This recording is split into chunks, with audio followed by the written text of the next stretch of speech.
Di sebuah desa kecil yang dikelilingi hamparan sawah hijau dan hutan bambu yang rimbun, hiduplah seorang pria bernama Paidi. Orang-orang di kampung sering memanggilnya dengan sebutan Wali Paidi. Julukan itu bukan tanpa alasan. Paidi memang memiliki keanehan yang membuat orang desa heran sekaligus segan. Secara tampilan luar, Paidi hanyalah pria sederhana.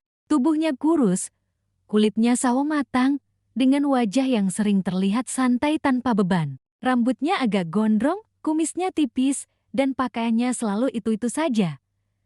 Kaos oblong lusuh, sarung kotak-kotak, dan sandal jepit yang sudah menipis. Tak ada yang istimewa dari penampilan itu. Namun, di balik kesederhanaannya, tersembunyi wibawa yang tak bisa dijelaskan dengan kata-kata. Paidi punya kebiasaan unik. Setiap sore, ia selalu duduk di pinggir sungai yang membelah desa, ditemani secangkir kopi hitam dan sebatang rokok kretek. Ia menatap air yang mengalir sambil menghembuskan asap perlahan. Kadang ia tersenyum sendiri, kadang tertawa kecil, seolah sedang berbincang dengan sesuatu yang tak kasat mata.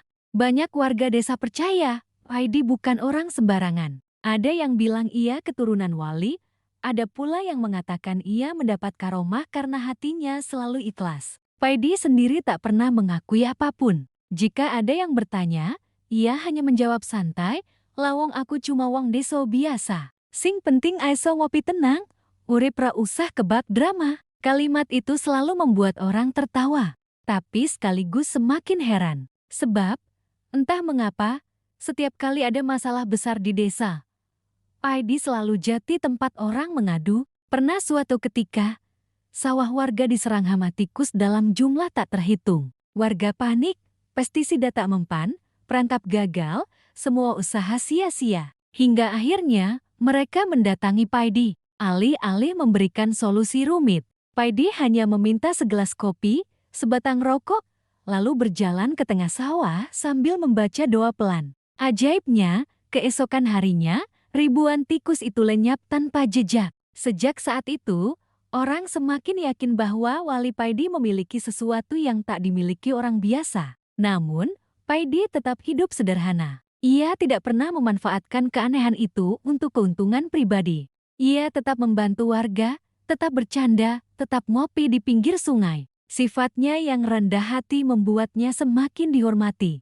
Sungai dan legenda gaib sungai tempat Paidi sering duduk bukanlah sungai biasa. Warga desa percaya, di dalamnya bersemayam Ratu Siluman Buaya Putih, penguasa gaib yang menjaga aliran air tersebut. Konon, ratu itu berwujud buaya raksasa berwarna putih bercahaya.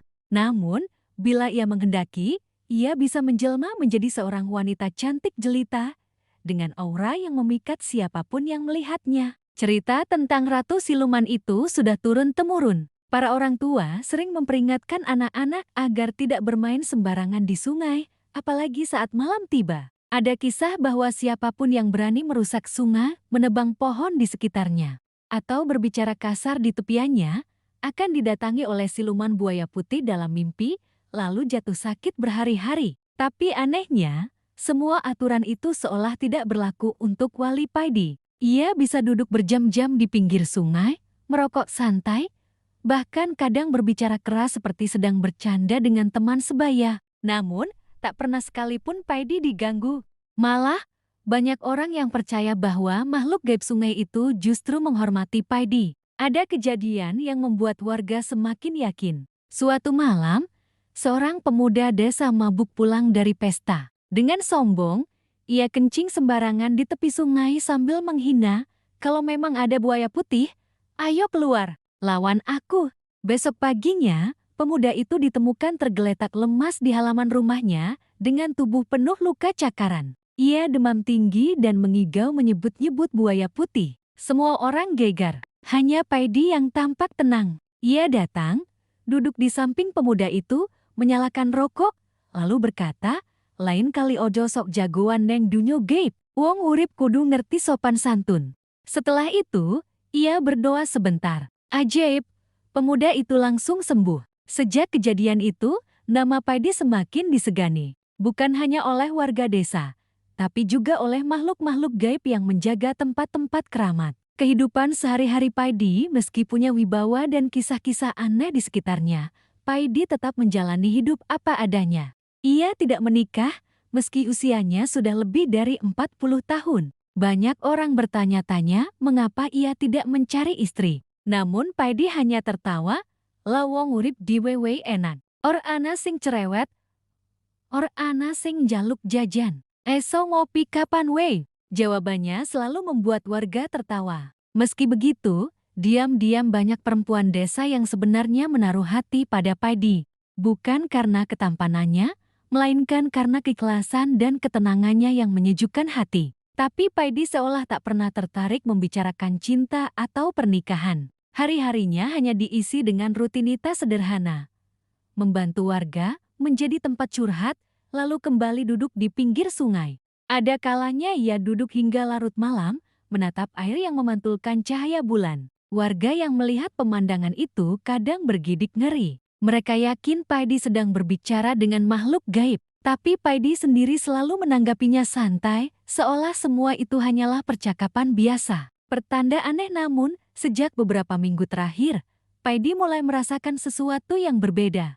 Sungai tempatnya biasa duduk semakin sering beriak tak wajar, meski tidak ada angin. Kadang terdengar suara seperti bisikan perempuan dari arah Pernah suatu malam, Paidi melihat bayangan putih melintas cepat di permukaan sungai. Ia hanya tersenyum, menghisap rokoknya dalam-dalam, lalu bergumam, "Wah, kayaknya bakal ana tamu iki."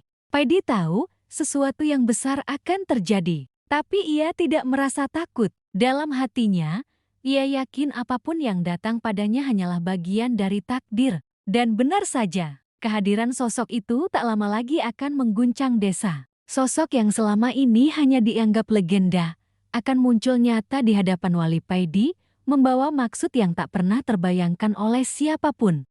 Malam itu, langit desa tampak berbeda dari biasanya. Bulan purnama menggantung bulat sempurna, memantulkan sinar ke permukaan sungai hingga terlihat berkilauan. Suara jangkrik dan kodok bersahutan, menciptakan irama alam yang menenangkan. Warga desa sudah terlelap di rumah masing-masing, hanya beberapa lampu minyak yang masih menyala di sudut-sudut jalan kecil. Namun, di tepi sungai, seorang pria masih terjaga. Siapa lagi kalau bukan wali Paidi? Dengan santainya, ia duduk di atas batu besar yang biasa menjadi tempatnya bersandar. Di depannya ada cangkir kopi panas yang mengepul, sementara jarinya memegang sebatang rokok yang asapnya menari-nari ke udara malam. Paidi menatap air sungai yang mengalir pelan. Sesekali ia tersenyum sendiri, seolah sedang berbincang dengan bayangan bulan yang terpantul di permukaan air. Ia sudah terbiasa dengan keheningan seperti itu. Bagi Paidi, duduk di tepi sungai adalah cara paling nikmat untuk merasakan hidup. Namun, malam itu berbeda. Tiba-tiba, air sungai beriak tak wajar. Riak itu semakin lama semakin kuat, seakan ada sesuatu yang sedang bergerak di bawahnya. Paidi mengernyit, menghisap rokok dalam-dalam, lalu menghembuskannya dengan santai. "Wah, bener teh, tamu sing tak tunggu-tunggu bakal teka." Gumamnya pelan. Benar saja, dari dalam sungai terdengar suara gemuruh, diikuti cahaya putih yang perlahan muncul ke permukaan. Air mendidih seolah dipanaskan dari dalam, lalu dari pusaran air itu muncullah sosok luar biasa. Pertama kali yang terlihat adalah wujud seekor buaya raksasa berwarna putih bersih. Matanya berkilat, tubuhnya memancarkan cahaya lembut, membuat suasana sekitar mendadak sunyi. Namun, hanya dalam hitungan detik, buaya itu berubah wujud. Sisiknya lenyap, tubuhnya mengecil, lalu berdiri tegak menjadi sosok wanita jelita dengan rambut panjang berkilauan, wajah ayu, dan sorot mata tajam yang penuh wibawa. Dialah Ratu Siluman Buaya Putih. Angin malam yang semula lembut berubah menjadi dingin menusuk. Bulan purnama seolah meredup kala oleh cahaya yang memancar dari tubuh sang ratu. Ia berdiri di atas air tanpa tenggelam, langkahnya ringan seolah menari, hingga akhirnya berhenti beberapa meter di hadapan Paidi. Wali Paidi hanya tersenyum. Ia tidak bergeming, tidak juga menunjukkan rasa takut. Dengan santai ia meniup asap rokok ke udara, lalu berkata, "Walah, akhirnya tekati, nduk, aku kira mung dongang we." Ratu itu menatap Paidi dalam-dalam. Suaranya halus, tapi syarat wibawa. "Wali Paidi, aku sudah lama mengawasimu. Engkau berbeda dari manusia lain. Engkau tidak takut pada gaib, tidak silau oleh kekuatan, dan tidak tergoda oleh dunia. Karena itulah, malam ini aku datang dengan maksud khusus. Paidi menyipitkan mata. Tangannya meraih cangkir kopi lalu meneguknya pelan. Maksud khusus? Hehehe. Ojo kaget ke aku, enduk. Wong aku iki mung wong nedeso sing senengan ngopi karong rokok. Kowe teko gua maksud opo? Ratu siluman buaya putih tersenyum samar. Senyum itu indah, tapi juga membuat bulu kuduk berdiri. Lalu, dengan suara lantang namun penuh kelembutan, ia berkata, "Aku datang untuk melamarmu, Wali Paidi. Aku ingin engkau menjadi pendampingku, raja di sampingku, penguasa sungai ini bersama diriku." Kata-kata itu membuat udara seolah berhenti berputar. Daun-daun bambu di tepi sungai berhenti bergoyang.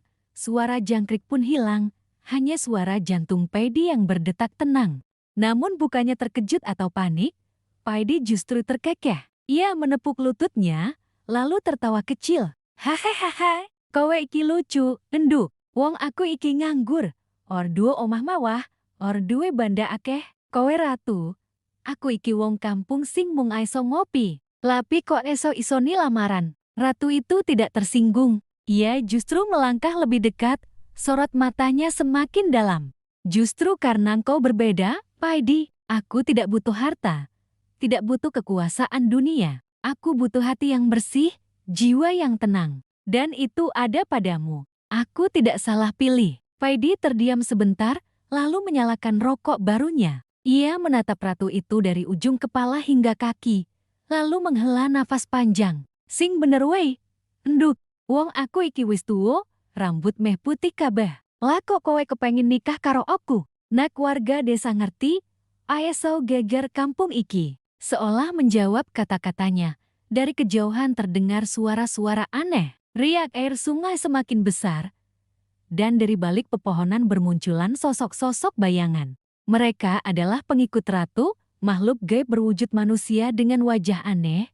Ada yang bermata merah, ada yang bersisik, ada yang tubuhnya berasap. Mereka berdiri di tepi sungai, seperti pasukan yang ikut menyaksikan lamaran itu.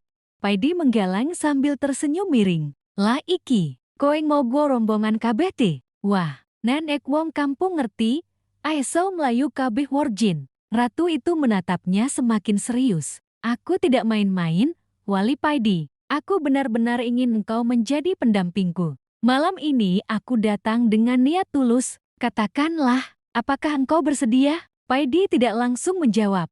Ia menatap sungai yang bergelombang, menghirup dalam-dalam asap rokoknya, lalu menghembuskannya perlahan. Senyumnya masih ada, tapi matanya kini lebih tajam. Duduk, kau ngerti ore? Hidupku iki wis cukup tenang. Ngopi, rokok, bantu wong desa. Lah nenek aku nikah karo ratu siluman, pinasip wong kampung iki. Wong-wong aeso kepikiran, malah ora tenang urip. Ratu itu terdiam, matanya berkilat. Justru aku datang untuk membawa berkah bagi desa ini. Jika engkau bersamaku, air sungai ini akan abadi, takkan pernah kering. Panen akan melimpah, dan desa akan makmur. Engkau hanya perlu menerimaku. Ucapan itu menggema seperti mantra. Udara semakin dingin. Para pengikut gaib di tepi sungai bergeming, menatap Paidi dengan mata berkilat. Paidi meneguk kopi terakhirnya hingga habis. Lalu ia berdiri perlahan, membenarkan sarungnya, dan menatap ratu itu tanpa gentar. Lamaranmu apik, janji-janji sing koe ucap cio apik. Ning, urip iki or mung soal janji lan kekuatan. Urip kudu ana timbangan, kudu ana naet sing bener. Aku kudu mikir disit, enduk. Ratu siluman buaya putih tersenyum tipis, lalu berkata dengan suara lirih namun menggema di hati. Baiklah, aku akan memberimu waktu. Tapi ingat, Paidi, aku tidak terbiasa ditolak. Setelah mengucapkan kata itu, tubuhnya perlahan kembali bersinar. Dalam sekejap, ia berubah menjadi buaya putih raksasa, lalu menyelam ke dalam sungai. Air beriak deras, lalu kembali tenang seolah tak terjadi apa-apa. Namun Paidi tahu, ini bukan akhir, justru awal dari sesuatu yang akan mengguncang desa dan dirinya. Pagi itu, suasana desa mendadak ramai tak seperti biasanya. Anak-anak berlarian di jalan tanah, Para ibu berbisik-bisik sambil menutup mulut, sementara para lelaki duduk di warung kopi dengan wajah tegang. Kabar aneh sudah menyebar sejak subuh. Wali Paidi dilamar oleh Ratu Siluman Buaya Putih. Tak ada yang tahu bagaimana kabar itu bisa menyebar.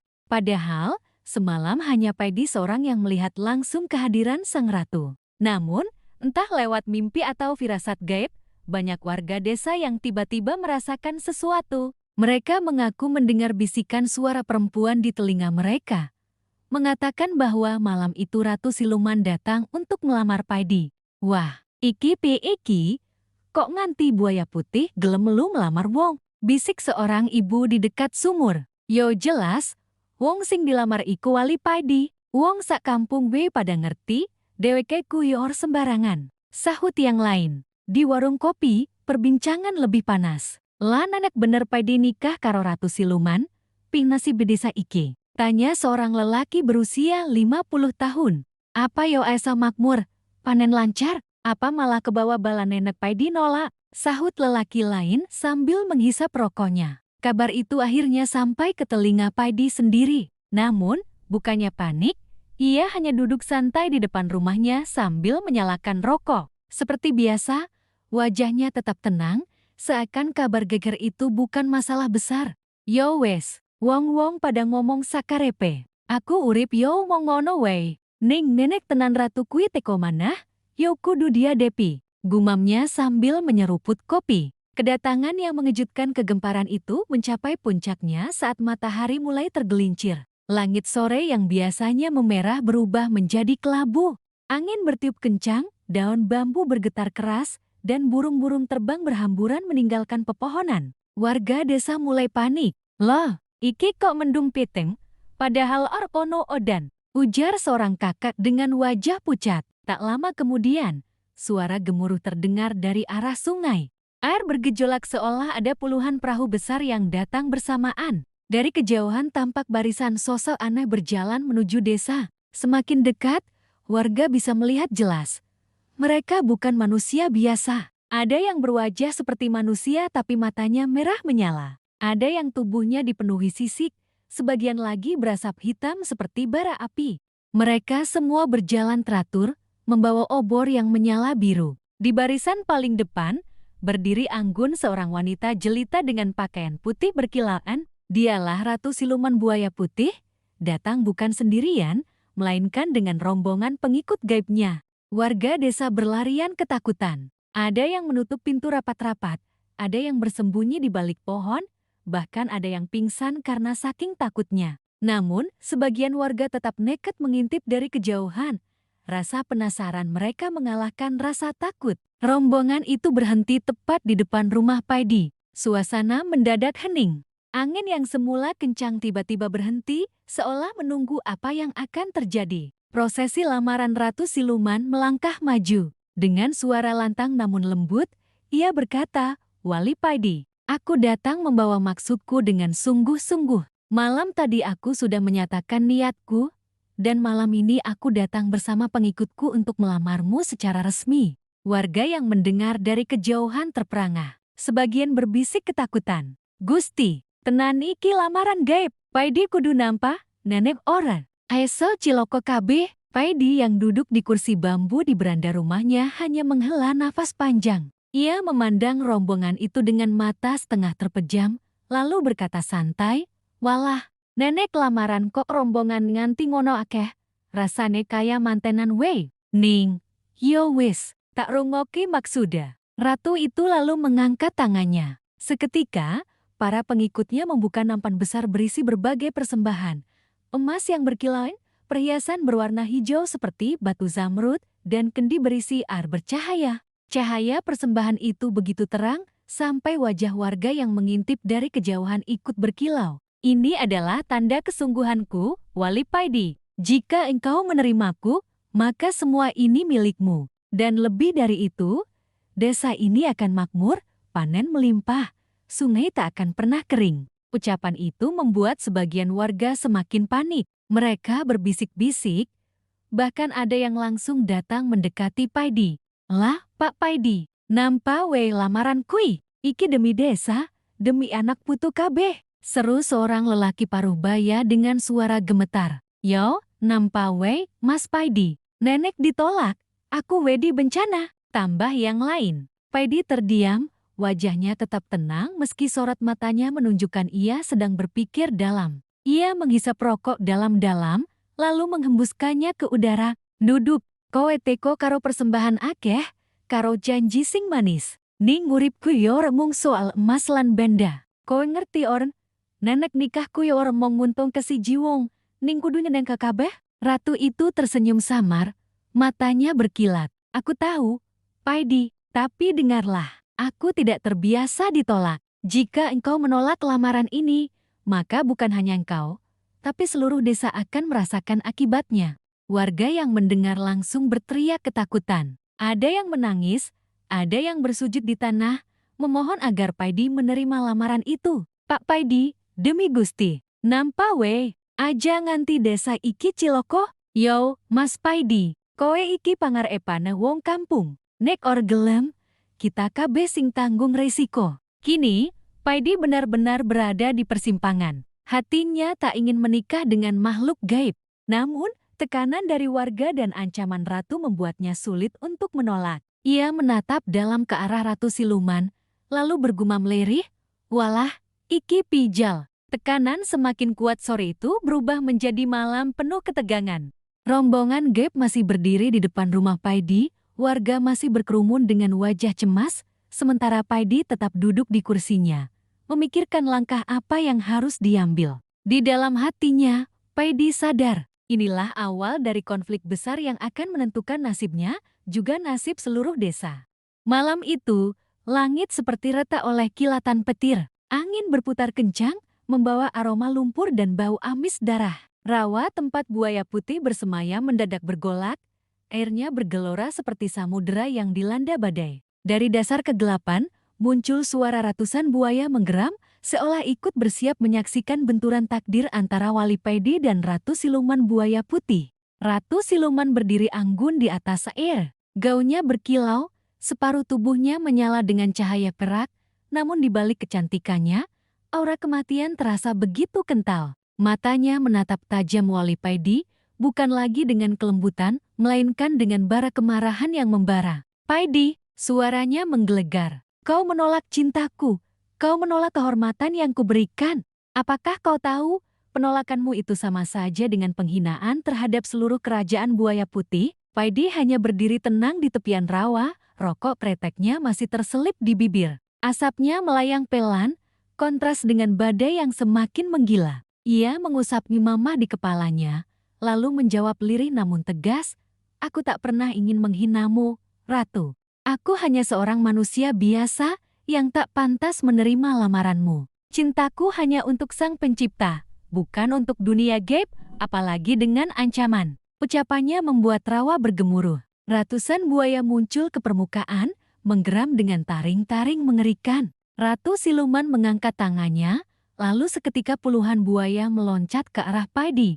Namun Paidi tak gentar. Dengan gerakan ringan, ia menepuk tanah dengan kakinya. Seketika cahaya dari bumi menyembur ke udara, membentuk pagar gaib yang melindunginya. Buaya-buaya itu mental ke segala arah, menabrak air, lalu hilang lenyap. Ratu Siluman terperanjat, tapi juga semakin murka. "Paidi, kalau begitu, kau paksa aku untuk menunjukkan siapa sebenarnya diriku." Tubuhnya tiba-tiba berubah. Gaunnya robek, kulitnya berkilat seperti sisik perak, dan wajah cantiknya berubah dengan mata menyala merah. Tubuhnya membesar, merobek kabut malam. Dalam sekejap, Ratu Siluman menjelma menjadi buaya raksasa berwarna putih keperakan, sebesar rumah dengan taring setajam tombak. Jeritan gaib menggema. Pohon-pohon di sekitar rawa tercabut, tanah bergetar seolah hendak runtuh. Paidi hanya tersenyum kecil. "Inilah puncaknya," gumamnya, lalu membuka ikatan imamah di kepalanya. Dari dalam lipatan kain itu, keluar cahaya terang bagai matahari. Cahaya itu melingkupi tubuh Paidi, hingga wujudnya tampak seperti lelaki bercahaya emas yang teguh berdiri melawan kegelapan. Pertarungan pun tak terelakkan. Buaya putih raksasa itu melompat ke arah Paidi, rahangnya terbuka lebar hendak melumat tubuh sang wali. Namun dengan ketenangan luar biasa, Paidi mengangkat tangannya dan menepukkan telapak ke udara. Cahaya dari tangannya memecah serangan itu, membuat tubuh buaya raksasa terhentak mundur. Air rawa meluap, menyembur ke langit setinggi pohon kelapa. Aku tidak melawanmu karena benci, kata Paidi, suaranya bergema di antara badai. Aku melawan demi menjaga keseimbangan. Kau ratu dari alam gaib, aku manusia dari dunia nyata. Kau ingin melamarku dengan paksaan, tapi cinta tak pernah bisa dipaksa, apalagi dengan ancaman yang mencelakai manusia lain. Tapi Ratu Siluman sudah tak bisa mendengar kata-kata itu. Hatinya dibutakan oleh amarah. Ia menggerakkan ekornya yang raksasa, menghantam tanah. Seketika tanah itu terbelah, menciptakan jurang dalam yang seolah ingin menelan Paidi. Namun sekali lagi, Paidi melangkah tenang. Ia mengangkat imamahnya ke langit, membaca doa yang hanya terdengar sebagai bisikan halus, namun mampu mengguncang dunia gaib. Cahaya dari doa itu membentuk pusaran besar, yang perlahan menyedot kekuatan siluman buaya putih. Teriakan gaib terdengar. Ratu Siluman berputar-putar, tubuhnya perlahan kembali mengecil. Dari seekor buaya raksasa, ia kembali menjadi sosok wanita cantik yang lemah tak berdaya. Ia jatuh berlutut di depan Paidi, air matanya bercampur dengan air rawa. Paidi, bisiknya, suaranya serak penuh putus asa. Mengapa kau begitu teguh? Mengapa hatimu tak tergoyahkan oleh cintaku? Paidi menatapnya dengan penuh iba, namun tetap tegas. Karena cintaku hanya untuk Allah, bukan untuk dunia, bukan pula untuk kekuasaan. Kau ratu, aku manusia. Jalan kita berbeda. Kalau kau memaksakan cinta, itu bukan lagi cinta, tapi kehancuran. Air mata Ratu Siluman jatuh. Badai mulai reda, rawa kembali tenang. Buaya-buaya yang tadi menggeram kini perlahan tenggelam kembali ke dasar rawa, seolah memahami kekalahan pemimpinnya. Namun di balik ketenangan itu, wajah Ratu Siluman berubah. Bukan lagi penuh amarah, melainkan kesedihan yang dalam. Ia menatap Paidi sekali lagi, lalu berkata lirih, "Kalau begitu, Paidi, ingatlah, cinta yang kau tolak hari ini akan jadi kutukan yang akan terus mengikutimu. Aku akan pergi, tapi aku tak bisa menghapus perasaanku padamu." Setelah ucapannya, tubuhnya berubah menjadi kabut putih dan menghilang ke dalam rawa. Paidi berdiri sendiri di tepi rawa, asap rokoknya kembali mengepul. Ia menarik napas panjang, menatap langit yang perlahan kembali cerah. Namun dalam hatinya, ia tahu, ini belum selesai. Malam itu, desa kembali tenang. Angin berembus lembut dari arah sungai, membawa aroma tanah basah dan dedaunan yang baru saja diguyur hujan sore. Bulan purnama menggantung penuh di langit, cahayanya jatuh ke permukaan air hingga tampak seperti jalan berkilau menuju dunia lain. Wali Paidi duduk di beranda rumahnya, mengenakan sarung dan imamah putihnya, ditemani secangkir kopi yang masih mengepul.